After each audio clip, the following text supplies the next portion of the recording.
പ്രിയപ്പെട്ടവരെ, എല്ലാവർക്കും നമസ്കാരം. ഫോസിൻ്റെ മോട്ടിവേഷണൽ ടോക്കിലേക്ക് ഏവർക്കും സ്വാഗതം.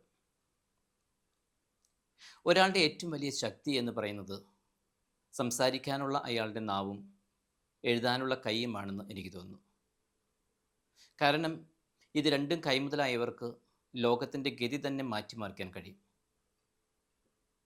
താലിബാൻ തീവ്രവാദികളുടെ തോക്കിൽ നിന്നുള്ള വെടിയുണ്ട തലയിലൂടെ കടന്നു പോയിട്ടും ഭാഗ്യം കൊണ്ടും അതിനേക്കാൾ കൂടുതൽ ആത്മവിശ്വാസം കൊണ്ടും വെല്ലുവിളികളെ അതിജീവിച്ച് ലോകം മുഴുവനും, പ്രത്യേകിച്ച് പെൺകുട്ടികൾക്കും സ്ത്രീകൾക്കും വലിയ ഇൻസ്പിറേഷനായി മാറിയ മലാല യൂനിസ് ഒരിക്കൽ യുഎൻഒയിൽ നടത്തിയ പ്രസംഗത്തിൽ പറയുകയുണ്ടായി, one teacher, one book and one pen can change the world.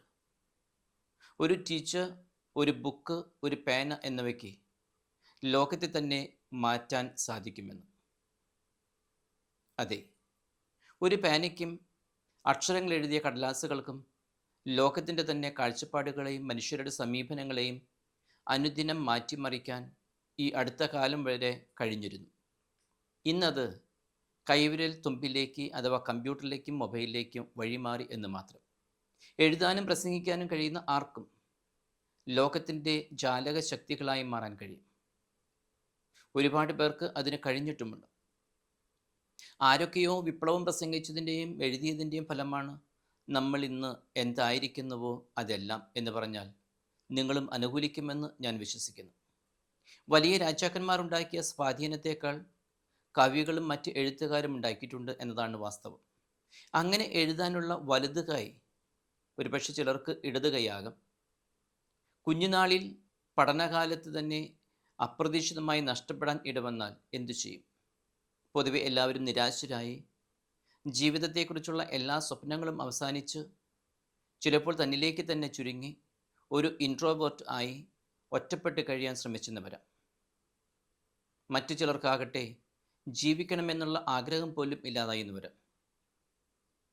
വെറും 12 വയസ്സ് മാത്രം പ്രായമുണ്ടായിരുന്ന ഒരു പെൺകുട്ടിയുടെ, അതും നന്നായി പഠിച്ചിരുന്ന ഒരു കൊച്ചു മോളുടെ വലുത് കൈ 7ാം ക്ലാസ്സിൽ പഠിച്ചുകൊണ്ടിരിക്കുമ്പോൾ മുറിച്ചു കളയാൻ ഇടവന്നാൽ എന്തായിരുന്നിട്ടുണ്ടാവും ആ കുട്ടിയുടെ അന്നത്തെ മാനസികാവസ്ഥ? ഈശ്വര വിശ്വാസിയായ അവൾ അമ്പലത്തിലെ ഉത്സവം കാണാൻ അച്ഛൻ്റെ ബൈക്കിൽ പോകുമ്പോഴാണ് അപകടം സംഭവിച്ചതും അതേ തുടർന്ന് വലുത് കൈ മുറിച്ചു മാറ്റാൻ ഇടവന്നതും. ഒരു പക്ഷേ അതോടുകൂടി ഈശ്വര വിശ്വാസവും നഷ്ടപ്പെട്ട് ജീവിതത്തിൽ ആകെ തളർന്നു പോകുമായിരുന്നു. ആ കുട്ടി മാത്രമല്ല, ചിലപ്പോൾ അവളുടെ മാതാപിതാക്കളും. പക്ഷെ സംഭവിച്ചത് IAS ട്രെയിനിങ് ചരിത്രത്തിൽ തന്നെ ഒരു പുതിയ അധ്യായം എഴുതി ചേർക്കപ്പെടുകയാണ്. പറഞ്ഞു വരുന്നത് 2025 മെയ് 19, അതായത് ഈ കഴിഞ്ഞ തിങ്കളാഴ്ച എറണാകുളം സബ് കളക്ടറായി ചുമതലയേറ്റ ശ്രീമതി പാർവതി ഗോപകുമാർ IAS കുറിച്ചാണ്. ആലപ്പുഴ കളക്ടറേറ്റിൽ തഹസീൽദാറായിരിക്കുന്ന KS ഗോപകുമാറിൻ്റെയും കാക്കാഴം ഗവൺമെൻറ് HSS അധ്യാപിക ശ്രീമതി ശ്രീകല S നായരുടെയും മൂത്ത മകൾ. 7ാം വയസ്സ് പഠിക്കുമ്പോൾ അച്ഛനോടൊപ്പം അമ്പലപ്പുഴ ഉത്സവം കാണാൻ പോകുമ്പോഴാണ് അപകടമുണ്ടായതും വലുത് കൈ മുറിച്ച് മാറ്റിയതും.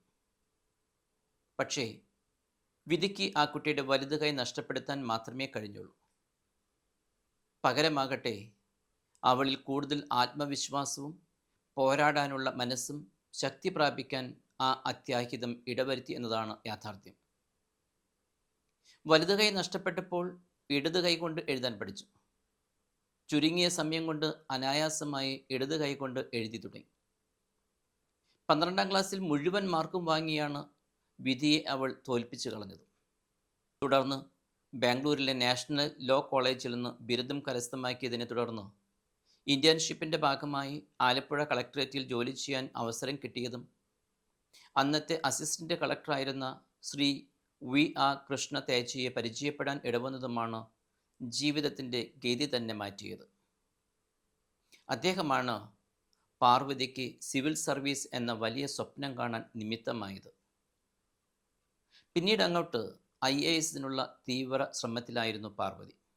IAS പരീക്ഷയിൽ 2ാമത്തെ അറ്റംപ്റ്റിൽ തന്നെ 282ാം റാങ്കോടുകൂടി ആ മിടുക്കി പാസ്സായി. കേരള കേഡറിൽ IAS-കാരിയായി എറണാകുളം സബ് കളക്ടറായി ജോലിയിൽ പ്രവേശിച്ച ശ്രീ പാർവതി ഗോപകുമാർ ഈ ലോകത്തോട് വിളിച്ചു പറയുന്ന ഒരു സത്യമുണ്ട്. സാഹചര്യങ്ങൾ എത്ര പ്രതികൂലമായിരുന്നാലും, പ്രതിസന്ധികൾ എത്ര ഭീകരമായിരുന്നാലും, വലിയ സ്വപ്നങ്ങൾ കാണുകയും അത് നേടിയെടുക്കാൻ ആത്മാർത്ഥമായി പരിശ്രമിക്കുകയും ചെയ്താൽ കീഴടക്കാൻ കഴിയാത്തതായി ഒന്നും തന്നെ ഇല്ല എന്ന്. ചിലർക്കൊക്കെയെങ്കിലും അവരുടെ ജീവിതത്തിൽ ഉണ്ടാകുന്ന വെല്ലുവിളികളും പരാജയങ്ങളുമാണ് മുന്നോട്ട് പോകാനുള്ള ശക്തിയും ആവേശവും പ്രദാനം ചെയ്യുന്നത്. പരാജയങ്ങളെ പുച്ഛിച്ചു തള്ളാനും പ്രതിസന്ധികളെ സധൈര്യം നേടാനും വർദ്ധിത ആവേശത്തോടെ മുന്നോട്ട് പോകാനും ഒരാൾ തീരുമാനിച്ചാൽ എന്തും നേടിയെടുക്കാനും ലക്ഷ്യത്തിൽ എത്തിച്ചേരാനും അയാൾക്ക് കഴിയുമെന്നത് തീർച്ച. ഒരു ലക്ഷ്യത്തിലേക്കുള്ള മുന്നേറ്റത്തിൽ ഏറ്റവും അടിസ്ഥാനം ആ വ്യക്തിയുടെ ആറ്റിറ്റ്യൂഡ് ആൻഡ് അപ്രോച്ച് അഥവാ കാഴ്ചപ്പാടും സമീപനവുമാണ്. പരാജയങ്ങൾ എത്ര വലുതാകട്ടെ, വെല്ലുവിളികൾ എത്ര കഠിനമാകട്ടെ, പോരാടാൻ ഒരാൾ തീരുമാനിച്ചാൽ പൗലോ കൊയ്ലോ അദ്ദേഹത്തിൻ്റെ പ്രസിദ്ധമായ നോവൽ ദ ആൽക്കമിസ്റ്റിൽ പറയുന്നത് പോലെ അവരെ സഹായിക്കാൻ ലോകം മുഴുവൻ കൂടെ ഉണ്ടാകും. അത് ഉറപ്പ്. ബാക്കിയെല്ലാം വളരെ എളുപ്പമാകും.